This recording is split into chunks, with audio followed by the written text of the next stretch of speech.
but I don't think they can program the body. Body is finally in your hands. Okay, what you do with it, like what they consider is that mind programming. Because of the mind, you start doing certain actions from the body. That does not mean it's body programming. It's still mind programming only. Body is totally inert. Okay, it's a totally inert object. You push it and do anything with it what you want. Okay, so it is nothing which they can program your body. Like that's nothing which they can do to you, because all your actions are in your hands. Yeah, and the body just follows. Okay, and because people don't understand the difference between attention and mind. Okay, attention is different. From your attention, you can actually look at your own mind function. Okay, there is a thing inside you where you watch yourself function. Okay, what am I doing? What am I thinking? There is a thing inside you, which is your attention, which is beyond the mind.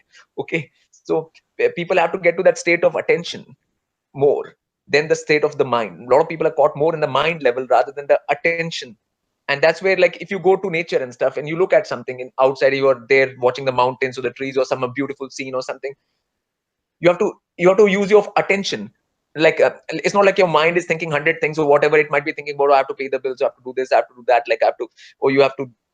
Mind can be going anywhere, but the attention has to be focused on that, and that is what is the thing which brings out the beauty and which gives you the thing, and which gives you the sense. So the attention and mind, people should learn to, like, sort of separate the two. And so more they observe. Like, attention is an observer status, it's not in a doing kind of status. It observes, so it can observe your own mind, and you can observe your own body, you can observe everything. Okay, and if you make your body function through the attention, it'll be better for you than making it function through the mind. So because mind is where the pollution is right now in this. And so all the programming and the definitions and terms and all of these which you were talking about are stuck in the mind level.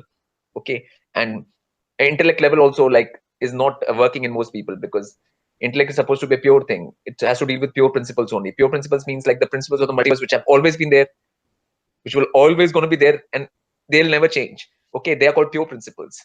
you know so what I consider right now, what intellectualism is, pseudo intellectualism. Like, there's a lot of pseudo intellectualism around on the earth right now, because people think that they're being intellectual by writing all these articles, or all this stuff going on in the media and all of that. Like, they're thinking they're being intellectual because they're not dealing with pure principles. I mean, when you're dealing with pure principles, then only you are going towards intellect, developing an intellect at all, which is called buddhi in Sanskrit. Okay, so it has got a specific name, and that is supposed to govern the mind. Like, mind is like horses, and that is a charioteer which controls the mind. Okay, like the buddhi, and that is connected to attention and consciousness directly. Okay, which is the whole multiversal called consciousness, which creates the pure principles, which the buddhi then comes to know and then controls the mind, and then the body comes. Okay, so that development has not happened because that education is not been given, which I said in the last talk as well, that they are not giving any body education to people. Like, okay, this is your body, this is what you're supposed to do with it.